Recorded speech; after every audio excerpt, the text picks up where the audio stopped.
Ascolteremo le tue parole.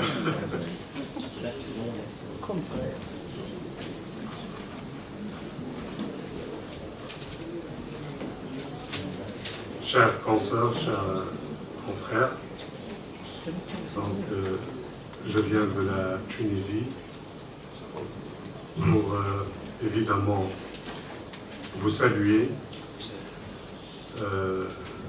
et aussi pour vous transmettre tous les remerciements à la fois du peuple tunisien et des avocats essentiellement pour tout le soutien et pour toute l'assistance que vous avez apportée pour les Tunisiens, pour leur révolution, cette révolution qu'on a, qui a évidemment fait le tour du monde et qu'on a appelé la révolution du jasmin. Vous savez, le peuple tunisien a vécu pendant 23 ans sous une dictature, un régime despotique, malheureusement, qui a entraîné des frustrations, un défavoritisme essentiel entre les gens et entre les régions. Je me rappelle qu'on avait institué une caisse de solidarité en Tunisie qu'on appelait 26-26. On croyait que les gens qui avaient de l'argent versaient dans cette caisse pour un certain rééquilibre et une meilleure répartition des richesses du pays entre toutes les zones. On découvre, après tant d'années, et malheureusement, que des régions étaient totalement défavorisées, essentiellement le sud et le nord-est, des jeunes totalement démunis, totalement déshérités, avec des diplômes supérieurs mais qui sont au chômage. Et évidemment, cela a eu pour conséquence qu'un jeune Tunisien de la région de Sidi Bouzid qui s'est immolé par le feu parce qu'il était frustré, parce qu'il était chômeur, parce qu'il n'avait aucun espoir, plus de rêve. À la suite de cet acte, les jeunes se sont soulevés. Une révolution qui était très singulière, qui ne ressemblait à aucune autre révolution, parce que c'est une révolution sans leader, sans parti politique, sans aucune assistance. C'était des jeunes, d'une manière spontanée, volontaire, qui ont commencé cette révolution. Et le régime, bien sûr, il a réagi avec des tirs de feu, avec tous les jours des corps abattus, et c'est là où les avocats ont assumé un rôle historique parce qu'ils ont pris les choses eux-mêmes pour encadrer cette révolution et pour la mener jusqu'au bout, la transportant à Tunis, la capitale. Et c'était un grand jour, le 14 janvier. Ce jour-là, le dictateur n'avait de choix que de fuir le pays. Évidemment, maintenant, nous passons par une phase de transition où les avocats aussi ont joué un grand rôle. On a crié parce que personne n'avait de légitimité. Il y a eu une dissolution pratiquement de tous les... le Parlement, le Sénat, le Conseil constitutionnel. Il n'y avait plus d'organes légitimes. Il y avait juste un gouvernement transitoire. Et c'est là où il y a eu la création de la haute commission de la sauvegarde de la révolution, des réformes politiques et de la transition démocratique. Cette phase, évidemment, a entraîné, sur le plan sécuritaire, un grand problème. Des jeunes, ils ont profité et ils ont préféré fuir la Tunisie vers Lampedusa. Lampedusa, qui a 5 000 ou 6 000 habitants, s'est trouvé du jour au lendemain avec, je crois, 28 000. Il y avait 23 000 de jeunes Tunisiens qui ont fui le pays. Ils ont fui parce que, comme je vous le disais, tous les rêves étaient brisés, tout le rêve était brisé. Ils n'avaient aucun espoir, aucun travail. Le pays part par une période d'instabilité. Évidemment, toute l'aide que donnait la communauté européenne à la Tunisie, elle allait dans les poches du dictateur et de sa mafia.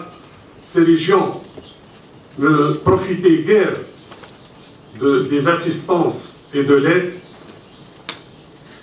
Et là où on reproche à ces régimes politiques d'avoir soutenu notre dictateur pendant toutes ces années. Ils n'ont pas choisi le peuple, ils ont choisi le régime. Le régime sous prétexte que c'était un rempart contre le terrorisme et contre l'islamisme. Alors que ceux qui connaissent la Tunisie, ils savent très bien que la Tunisie, il n'y a ni terroriste, il n'y a ni islamisme extrême, il n'y a rien du tout. C'est un peuple modéré, c'est un peuple qui est au carrefour de la civilisation.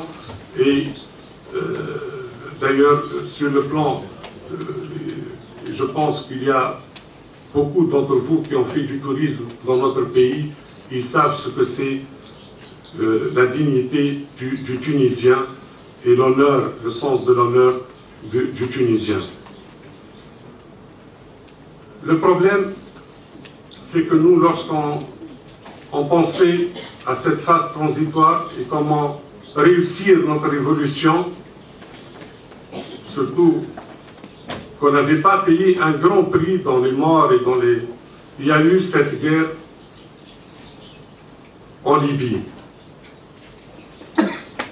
Il y a eu cette guerre en Libye d'une manière, bien sûr, soudaine, imprévisible, et c'était la conséquence de la révolution tunisienne, parce que la révolution tunisienne est devenue le modèle pour tous les pays arabes, après nous l'Égypte, maintenant la Libye, le Yémen, la Syrie, tout ça, ils les essaient tous de calquer sur le modèle tunisien.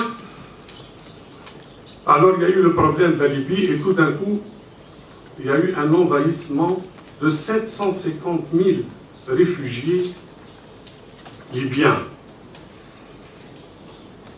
Ils ont pénétré le sol tunisien, se sont installés, alors que la Tunisie ne s'attendait pas à cette tsunami, parce que 750 000, c'est pas comme l'a dit M.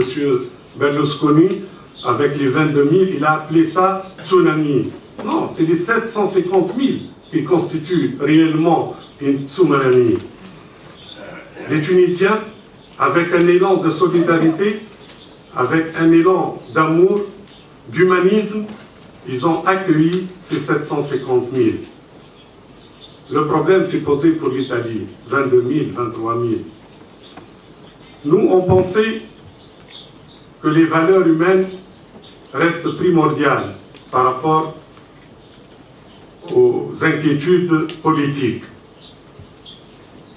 Malheureusement, et c'est son droit, l'Italie s'est inquiétée, c'est tout à fait normal. 22 000, 23 000. Il y a eu des négociations entre les gouvernements et le 5 avril 2011, M. Berlusconi qui était venu en Tunisie, on a signé cette convention pour qu'ils acceptent les déjà 22 000 qui sont en Italie pour un permis provisoire de 6 mois. Et bien sûr que le régime tunisien prend avec fermeté ils contrôlent les frontières sécuritaires. Malheureusement, la guerre en Libye continue toujours. Et on reçoit tous les jours des blessés, des gens, des familles, des enfants qui sont là. Nous, on ne pense pas d'une manière politique, on ne pense que d'une manière humaine. Et c'est ce qu'on aurait souhaité que l'Europe fasse. Parce que jusque-là, c'est les politiciens qui s'occupent de la résolution de ces problèmes. Or, tout est faussé par des calculs électoraux, par des inquiétudes d'ordre politique, alors que personnellement, et mes amis avocats tunisiens et le barreau tunisien, et je m'adresse à l'UAN, cet organisme capable d'assumer un grand rôle dans cette phase cruciale, parce que je pense que les solutions, ils viennent plutôt par les ONG, c'est-à-dire toutes les organisations non gouvernementales. Ces gens qui sont pleins de volontariat, pleins de convictions plutôt humaines que politiques.